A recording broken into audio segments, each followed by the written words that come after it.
21 લોકોની જમીનમાંથી વીજ લાઈન નીકળવાની હતી એવું પેલા હતું, નોટિસ હતી.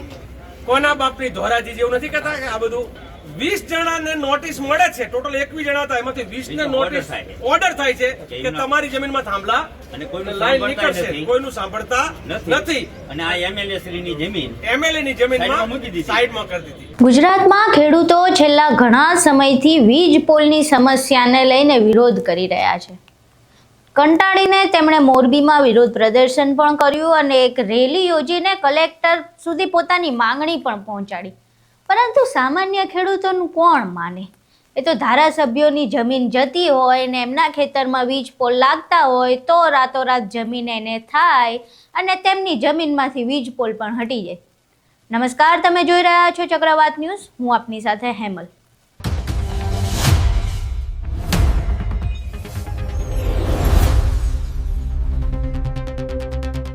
સુરેન્દ્રનગરમાં જે ધાંગધ્રાના ધારાસભ્ય છે પ્રકાશ વરમોરા, તેમની જમીનમાં વીજ પોલ લાગવાનો હતો.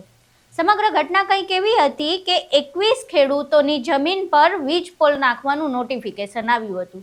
હવે નિયમ એવો છે કે નોટિફિકેશન આવ્યા બાદ ખેડૂત જમીનને એને કરી શકે નહીં. પરંતુ આ તો ભાઈ ધારાસભ્ય છે, ધારાસભ્યને થોડી કંઈ આવા નિયમો લાગે. એટલે ધારાસભ્યએ નોટિફિકેશન આવ્યા બાદ બીજા દિવસે પોતાની જમીન એને કરાવી. 29 દિવસમાં તેમને એનેનું સર્ટિફિકેટ પણ મળી ગયું. પછી જે વીજ પોલની 21 ખેડૂતોને નોટિસ આવવાની હતી એના બદલે ફક્ત 20 ખેડૂતોને જ નોટિસ આવી કે તમારા ખેતરમાં વીજ પોલ લાગશે. ધારાસભ્યના ખેતરમાંથી જે 20 વીઘાનું ખેતર હતું તેમાં હવે વીજ પોલ નહીં લાગે. એવી નવાઈની વાત છે નહીં. હવે આ સમગ્ર મુદ્દે વિપક્ષે વિરોધ કરવાનું શરૂ કર્યું છે. અહીં જુઓ વિપક્ષે વિરોધ કરતા શું કહ્યું. વિગતે તો રતનસિંહભાઈ બધી વાત કરે, પણ હું જે બહુ જ ટૂંકમાં ને આપણા ગામડાના માણસો સમજી શકે એવું, વઢવાણમાં 21 લોકોની જમીનમાંથી વીજ લાઈન નીકળવાની હતી એવું પેલા હતું, નોટિસ હતી.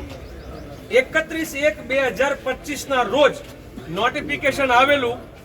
એના પછી 4/3/2025 ના રોજ પ્રકાશ વરમોરા, ધારાસભ્ય ધાંગધ્રા અને હળવદના સંયુક્ત, એ પોતે પોતાની જમીનને એને કરાવવા માટે અરજી કરે છે. નોટિફિકેશન જ્યાં આવી જાય ત્યાં એને થઈ શકે નહીં. અને તેમ છતાં કારણ કે કોના બાપની ધોરાજી જેવું નથી કહેતા કે આ બધું આ જે છે એમણે પોતે 4/3 અરજી કરી. 29 દિવસમાં એમની જમીન 20 વીઘા એને થઈ જાય. એ પછી 22/4 ના રોજ બીજો એક પત્ર નીકળે છે કે એમની જમીન એને થઈ ગયેલી છે. એટલે 20 જણાને નોટિસ મળે છે. ટોટલ 21 જણા હતા, એમાંથી 20 ને નોટિસ ઓર્ડર થાય છે કે તમારી જમીનમાં થાંભલા અને લાઈન નીકળશે, કોઈનું સાંભળતા નથી. અને આ એમએલએ ની જમીનમાં સાઈડમાં કરી દીધી. એટલે તમે બધાય તમારા દ્વારા મીડિયાના માધ્યમથી ગુજરાતના લોકોને પણ કહેવું છે કે આ ભાજપના રાજમાં ધારાસભ્યની જમીન હશે તો લાઈન વાંકી વળી જશે, હાઈવે વાંકા થઈ જશે. ઈ વાંકા નહીં થાય, આપણે બધાને વાંકા કરી નાખશે. હવે તમે જોયું ને કે છેલ્લા ઘણા સમયથી ખેડૂતો જે માંગ કરી રહ્યા છે એ માંગને કોઈ સાંભળવાય તૈયાર નથી. પૂરી કરવાની વાત તો બહુ દૂરની રહી, કોઈ સાંભળતુંય નથી ખેડૂતોની માંગ.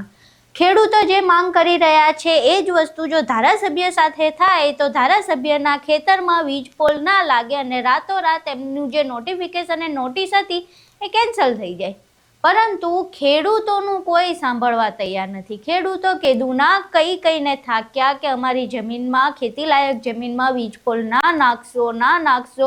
વિરોધ પ્રદર્શન કરી રહ્યા છે, રેલીઓ કરી રહ્યા છે, પોતાનો અવાજ સરકાર સુધી પહોંચાડવાનો પ્રયાસ કરી રહ્યા છે. પરંતુ સરકાર જાણે બહેરી થઈ ગઈ છે અને તેમનું કંઈ જ સાંભળવા તૈયાર નથી.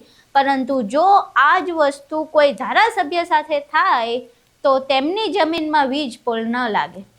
તમારું આ સમગ્ર મામલે શું માનવું છે? અમને કોમેન્ટ બોક્સમાં જરૂર જણાવજો.